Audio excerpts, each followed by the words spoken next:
So I will do the call to worship.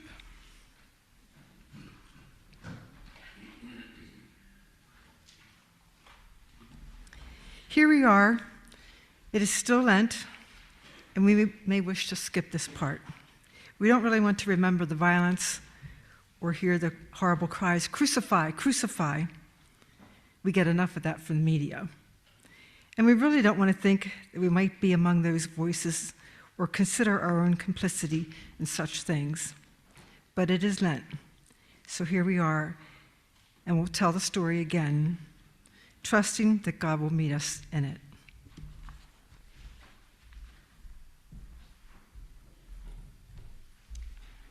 You could stand again. We'll sing the next two songs standing as you are able or as you want to. If you could turn to page 636 in the purple hymnal.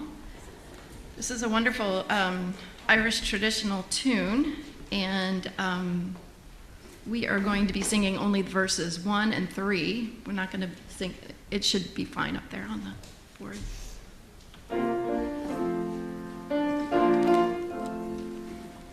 Spirit, open my heart to the joy and pain of living as you love me. I love in receiving and in giving. Spirit, open up my heart.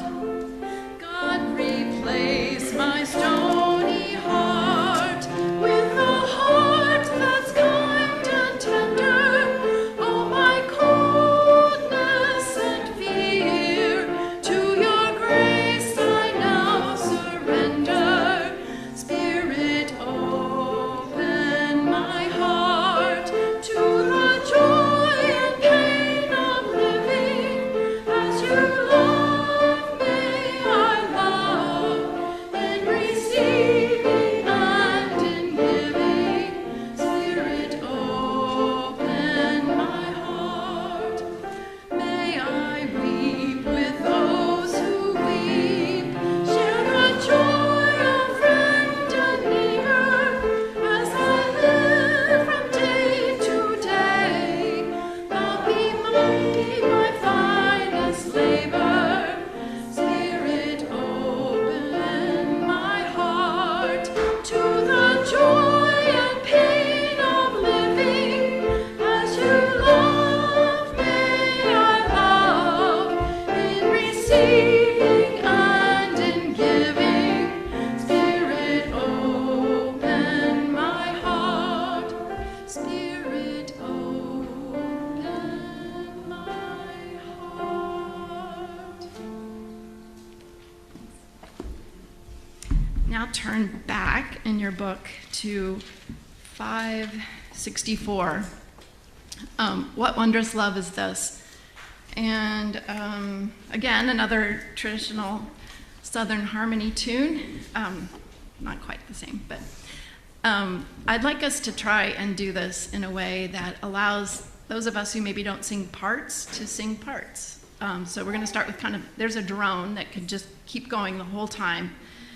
I'm going to have the lower voices do these two notes. And I have the higher note. And we're going to sing for the very first line. For my soul, for my soul, for... there's two notes, right? I'm not sure if I can do this so that you can look. The lower voices. For my soul, for my soul, for my soul, for my soul. Just the men, and just keep it going. It's a for my soul, for my soul, for my soul, for my soul. Yeah, either one of those notes. Just take one of the notes and keep it going. And we're going to keep it going even as I start to talk in between the different verses, okay? For my soul. And then the upper voices sing. What wondrous love is this, oh my soul?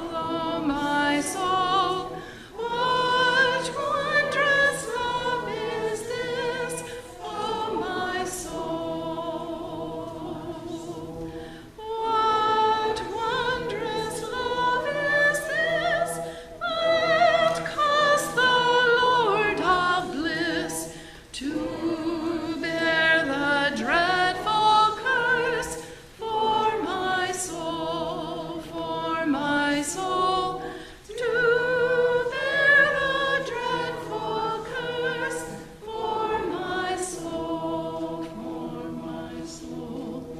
When I was sinking down, sinking down, when I was sinking down for my soul, when I was sinking down, did the praises crown thy singers every crown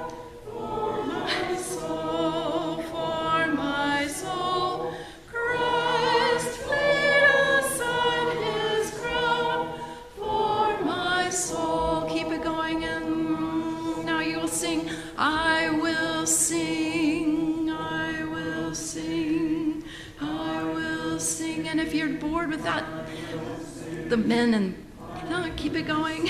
If you're bored with that, you can do the notes on here too. To God and to the Lamb, I will sing, I will sing. To God and to the Lamb, I will sing, I will sing. To God and to the Lamb, who is the great I am, while millions join the theme. I will sing, I will sing, while millions join the theme. I will sing, I'll sing on, I'll sing on. And when from death I'm free, I'll sing on, I'll sing on. And when from death I'm free, I'll sing on. And when from death I'll sing and joyful be. And through eternity, I'll sing on, I'll sing on. And through eternity, I'll sing on, I'll sing on. Thank you. You may be seated. Good morning. It is children's time, so could I have the children and anyone who feels like a child today to come on up and join me?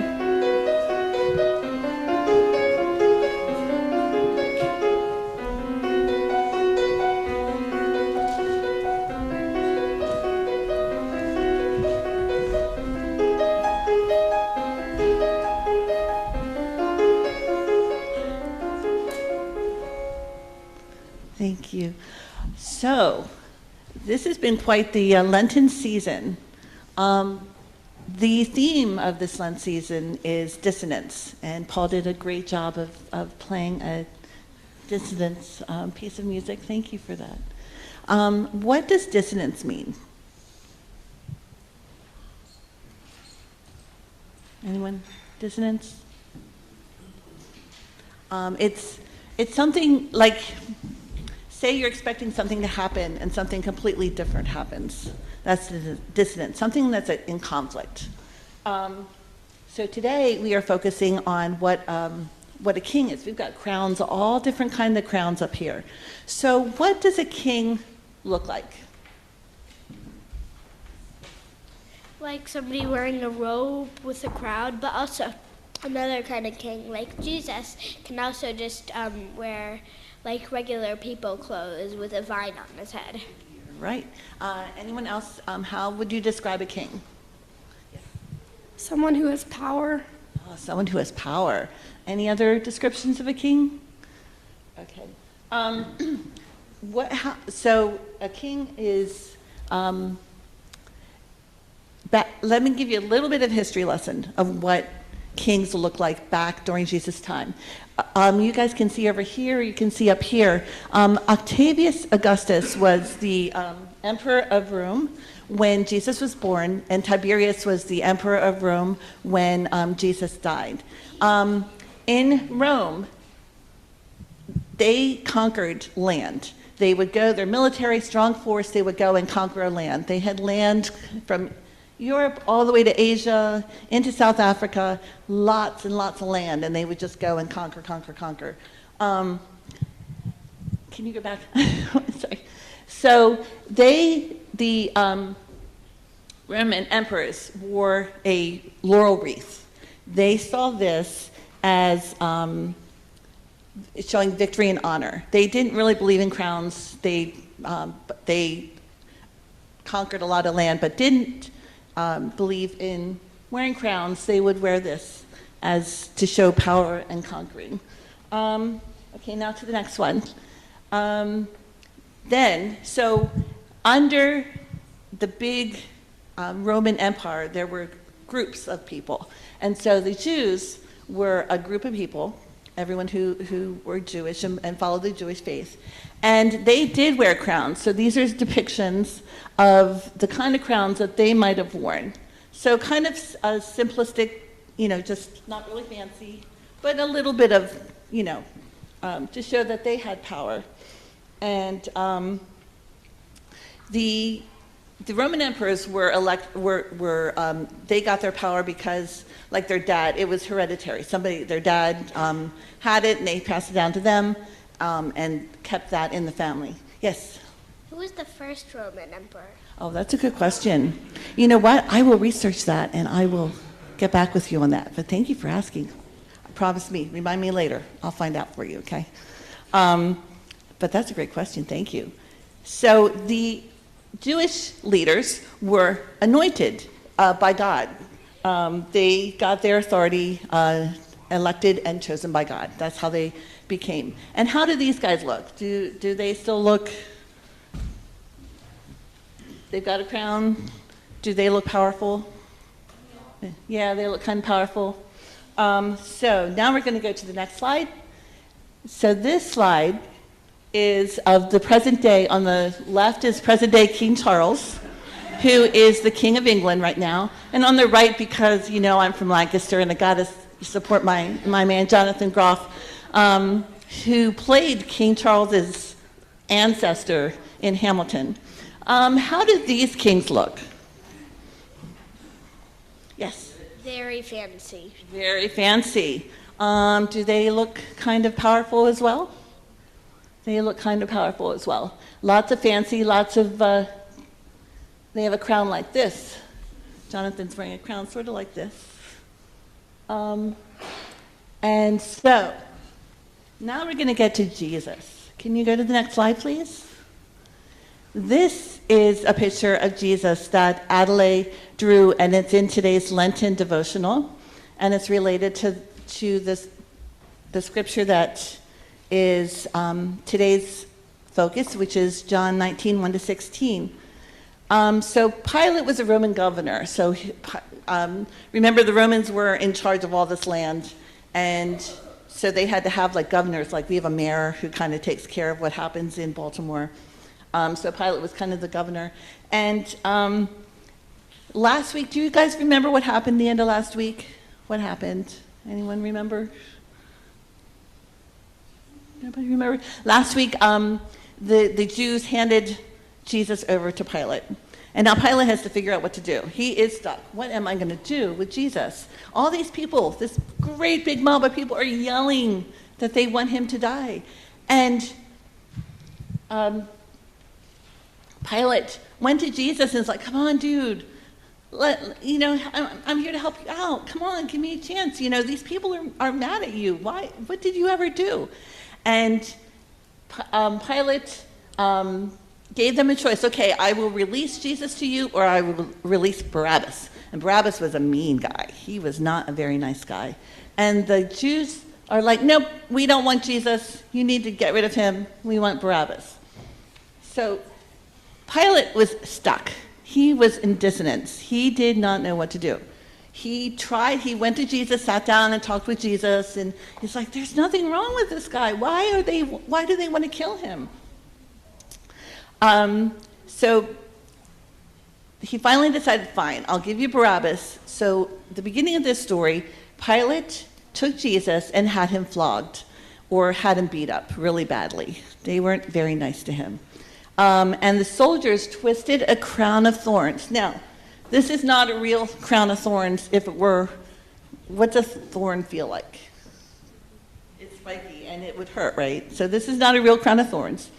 But they put this crown of thorns on Jesus and they mocked him. What does mocking mean? It means like making fun of people. They were making fun of Jesus. So they not only put this painful thing on Jesus, they were mocking him. They clothed him in a purple robe, and Adelaide shows up beautifully in that picture, and went up to him again and again, saying, "Hail, King of the Jews." Do you think they were being nice by saying that? Yes. Were they being nice? They were not being nice. They were being mean. They were trying to hurt him.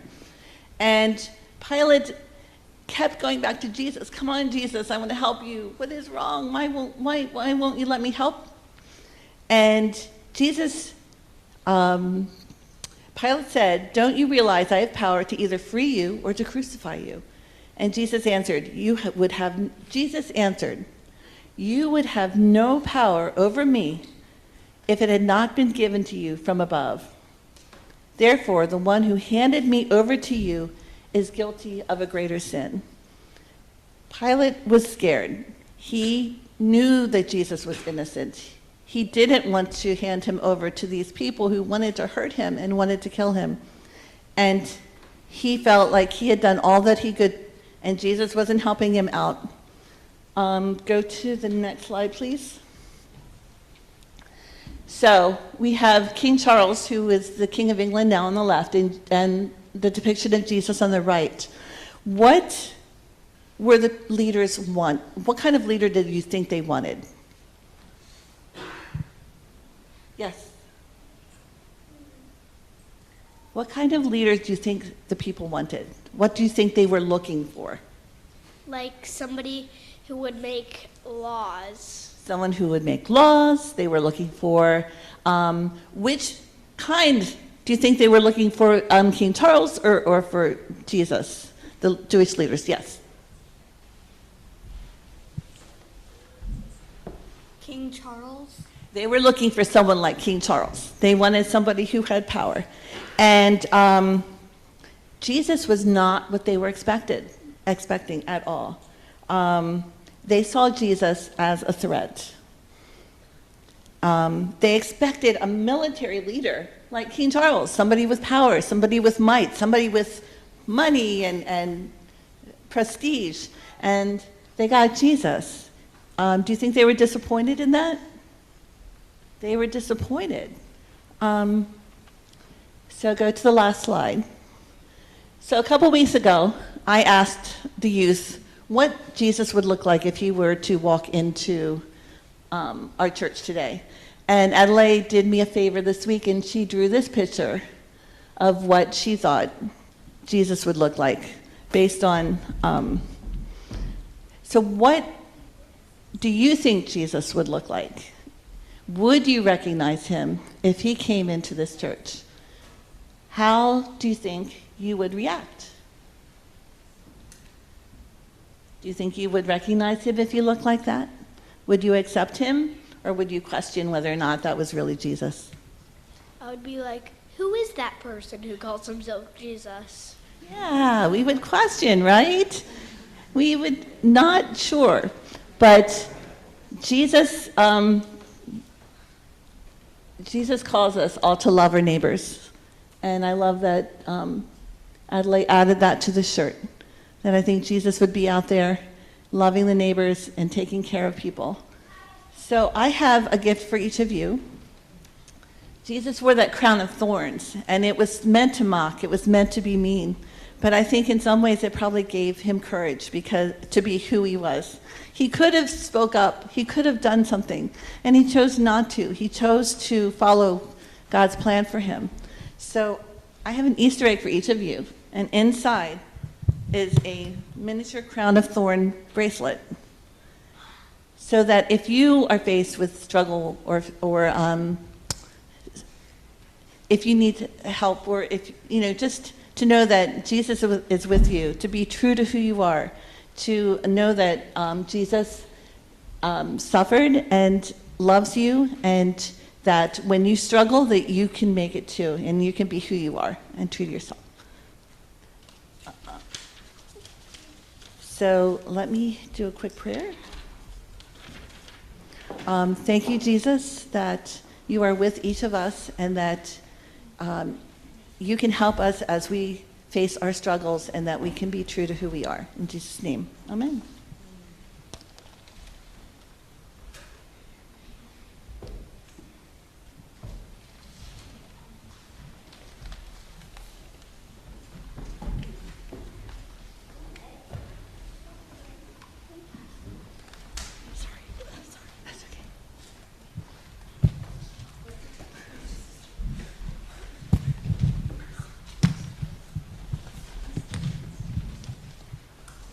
Thank you, Kathy.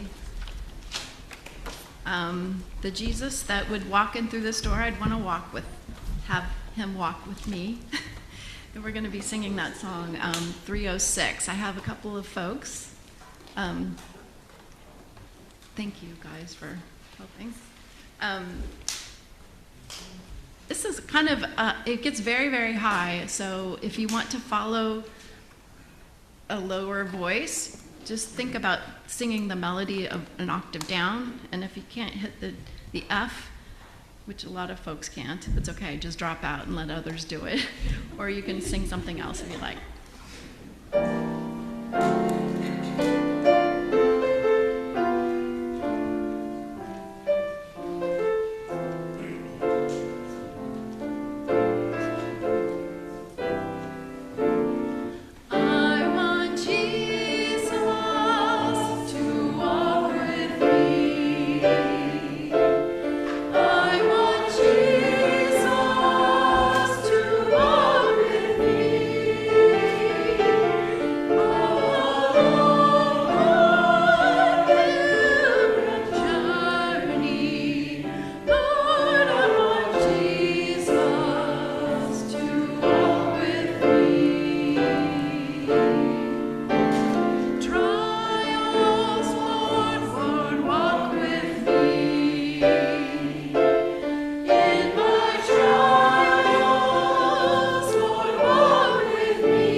We didn't set out for this.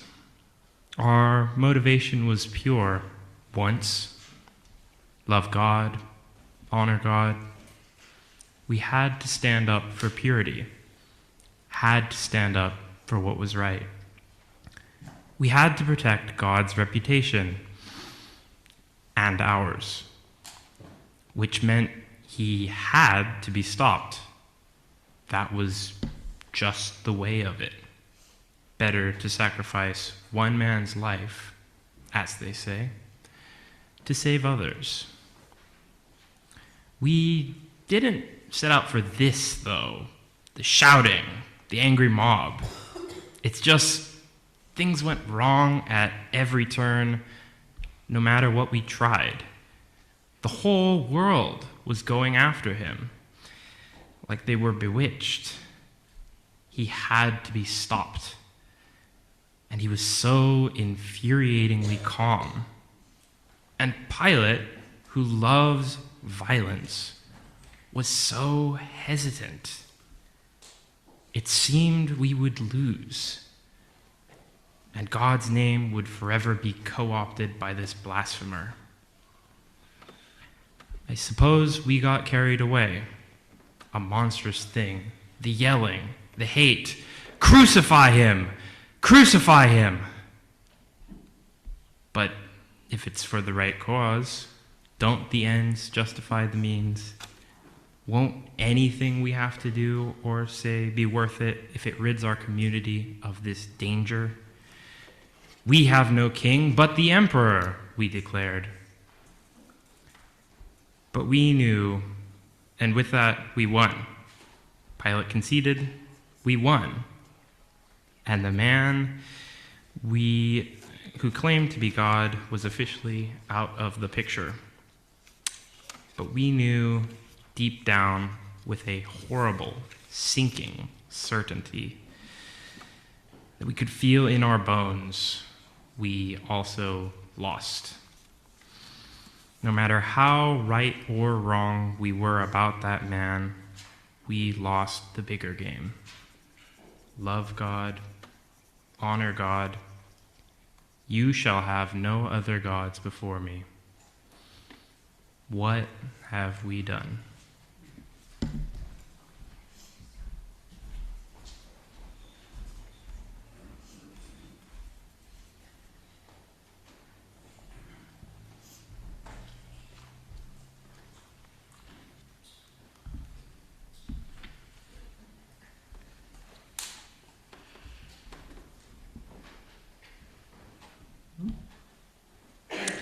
They shouted in reply, "Not this man, but Barabbas." Now Barabbas was a rebel. Then Pilate took Jesus and had him flogged. And the soldiers wove a crown of thorns and put it on his head, and they dressed him in a purple robe. They kept coming up to him, saying, "Hail, King of the Jews," and striking him in the face. Pilate went out again and said to them, "Look, I am bringing him out to you to let you know I find no case against him." So Jesus came out wearing the crown of thorns and the purple robe. Pilate said to them, "Behold the man." When the chief priests and the police saw him, they shouted, "Crucify him! Crucify him!" Pilate said to them, "Take him yourselves and crucify him. I find no case against him." The religious leaders answered, "We have a law, and according to that law he ought to die, because he claimed to be the Son of God." Now, when Pilate heard this, he was more afraid than ever. He entered his headquarters again and asked, "Where are you from?" But Jesus gave him no answer. Pilate therefore said to him, "Do you refuse to speak to me? Do you not know I have the power to release you and power to crucify you?" Jesus answered him, "You would have no power over me unless it had been given to you from above. Therefore, the one who handed me over to you is guilty of a greater sin." From then on, Pilate tried to release him, but the Jews cried out, "If you release this man, you are no friend of Caesar. Everyone who claims to be a king sets himself against Caesar." When Pilate heard these words, he brought Jesus outside and sat on the judge's bench called the Stone Pavement, or in Hebrew, Gabbatha. Now it was the day of preparation for the Passover, and it was about noon. He said to the people, "Here is your king." They cried out, "Away with him! Away with him! Crucify him!" Pilate asked them, "Shall I crucify your king?" The chief priest answered, "We have no king but Caesar." And then Pilate handed him over to be crucified. And so they took Jesus.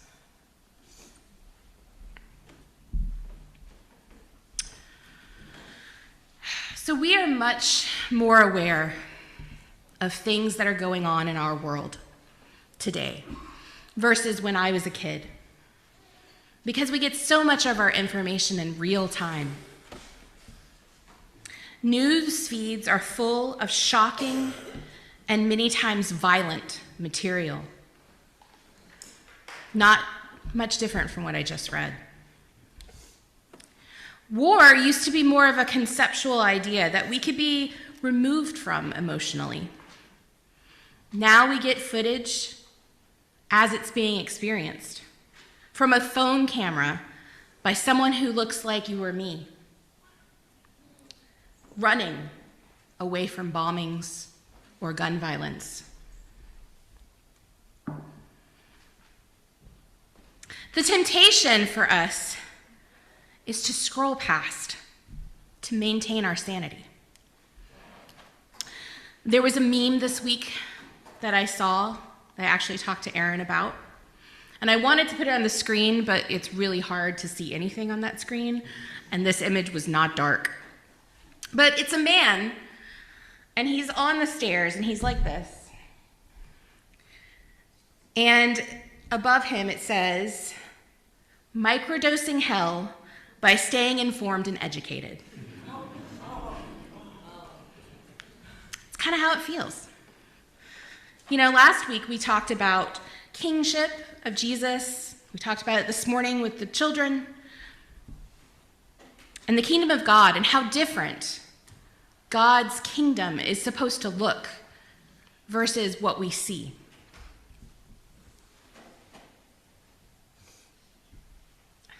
I'm the crier, I'm sorry. So this week is really tough. It's tough to read this. It's tough to hear it. The scene with Jesus and the authorities has gotten ugly. A mockery is being made of Jesus with the purple robes and the crown of thorns and the voices saying, "Hail, King of the Jews." He's been whipped. And it's still not. It's not enough for his accusers. They are shouting, "Crucify him." We don't want to spend time in the suffering of Christ. We say to ourselves that he was God and he could handle it. And resurrection is coming. Why is dwelling in the suffering important? We attempt to metaphorically scroll past to get to the pastel bunnies and the Cadbury eggs. Many innocent people today who are considered the least of these are suffering. The least of these who Jesus said, "Whatever you do for the least of these, you have done unto me." School children in Iran have been bombed by American forces. We have witnessed the detainment of nursing mothers by ICE agents. We see starving people in places like Sudan. Trans people are being denied IDs that mark their gender, and they're being added to government lists. You can't help but see the suffering of the innocent and the marginalized. And like many suffering today, Jesus was also on the margins of society. He wasn't born to a rich family that had status or money. He was conceived by a teenage unwed mother, placed in a feeding trough at birth, forced to flee Israel for Egypt as a refugee as a child, son of a humble carpenter that possibly died in Jesus' youth, homeless as an adult, and from a town thought to be the lowest of the low. How can anything good come from Nazareth? Theologian Young Lee says, Jesus shows us God marginalizing himself to become a servant of the people. God didn't come to earth to lead with our idea of power. And now, in this passage, he's being condemned to die a humiliating death on the cross. Pilate proclaims to the crowd outside, "Behold the man," trying to show them, is this who you really want me to kill? And Jesus is dressed in this horrible, jokish, garish facsimile of a king. And so my proclamation to us is don't look away when we see the suffering in our world. Those people who are suffering now are the least of these, the ones that Jesus identifies with and shows himself through. We are beholding him bruised and bloodied. Many times, we say that we are taking care of our mental health when we look away, and I believe that this is true. Sometimes. As an empath, I have to limit the amount of articles and the details that I read, because I can become paralyzed in my fear, in my anger, in my sadness. We can't take everything on. It's not meant for us. And so I'm not saying that today. I'm not saying that you need to take everything on and just hold it. We need to share that outrage and burden with our community and with God. We ask what it is for us to do in such a time as this. Yesterday, as Joe said, we had the ACC assembly here, and everybody it's kind of like a little bit of a reunion for Arthur and I, because we get to see people we haven't seen in a while. And everybody kept asking me, well, how are you? It's a loaded question these days, right? And I talked with Ruth, who is the pastor at the North Bronx Mennonite, which is also an NBMC. And on a micro level, I'm healthy, my family and my church are thriving, but on a macro level, everything is awful and heavy. The Bronx Church is not participating in our Dwelling with Dissonance series, but what they are doing is giving folks the opportunity to come up and share their laments at the beginning of the service. And what would it look like for us to share the heaviness we are experiencing with one another? Lament is different from a tidy prayer request that we attempt to wrap up with a bow. I think adopting a practice of lament can help us release the pain we experience from paying attention to the brokenness of humanity. It's okay to scream in your car or call a friend and share the heaviness that you're feeling. We need a way to release these emotions. We're not robots. We have to get it up and out. For many years of my life, I spent a lot of time focusing on the fact that Jesus suffered and died for me. Personally, individually, it was for me. I didn't understand about the breaking of systems of oppression. And it's not that Jesus didn't die for all of us or defeat death through his resurrection. And I'm not saying that Jesus doesn't love me or you or the whole world, or that our relationship with Jesus can't be personal. So don't hear that from this sermon. But Jesus died and rose again so that we wouldn't have to look away from suffering anymore. That we would know that resurrection is possible. That the kingdom of heaven is for here and now as well as for the beyond. A scapegoat is a person who takes the blame for someone else who is actually innocent. And there is a whole nother sermon here that I will not be giving today. If we look away from the suffering of the innocent, we give those in power the ability to use folks on the margins as scapegoats, to allow suffering of the other in order to keep the peace. The religious authorities claim that they have no king but Caesar to force Pilate's hand. They are in collusion with the empire to make sure their best interests are kept intact. Their best interest is to make sure that Jesus is executed. Earlier in John, the religious leaders say that it is better for one man to die than for a nation to be broken apart. They are worried about Jesus' authority and leadership.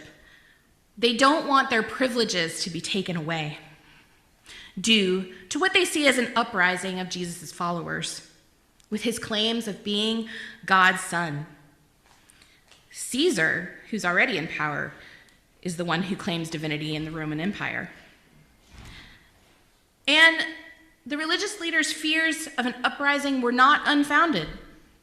40 years after the death of Christ, there was a revolt that resulted in the destruction of the temple and the city by the Romans. Jerusalem was never the same. Matthew Taylor was here on Friday. He talked about the false peace of the Pax Romana. The Roman Empire offered peace that was built on the oppression of other lands. The Jewish authorities knew that their power was tenuous at best. When we look away, when we stop paying attention, we are empowering governmental institutions to continue oppression. I'm not sure that I would call it Pax Americana. But those of us who feel that we have arrived at the American dream have a difficult time seeing the reality of others. And so who do we align ourselves with? Do we keep our attention fixed on the least of these? Or do we allow folks to be scapegoated so that we retain a false sense of peace with some semblance of power and privilege? Let's not look away from the suffering of Jesus during this Lenten season, whether it's in the suffering we read about in our Bibles or the suffering we see in the streets. And I'm going to read John 19 again.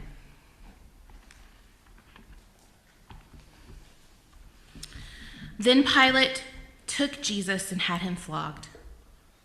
And the soldiers wove a crown of thorns and put it on his head. And they dressed him in a purple robe. They kept coming up to him saying, "Hail, King of the Jews," and striking him in the face. Pilate went out again and said to them, "Look, I am bringing him out to you to let you know that I find no case against him."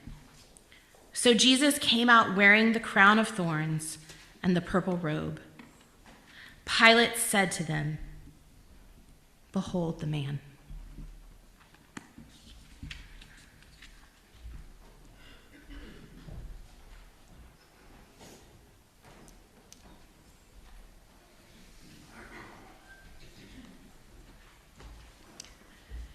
You're welcome to follow along, but we're going to sing 2 verses, the 4 of us.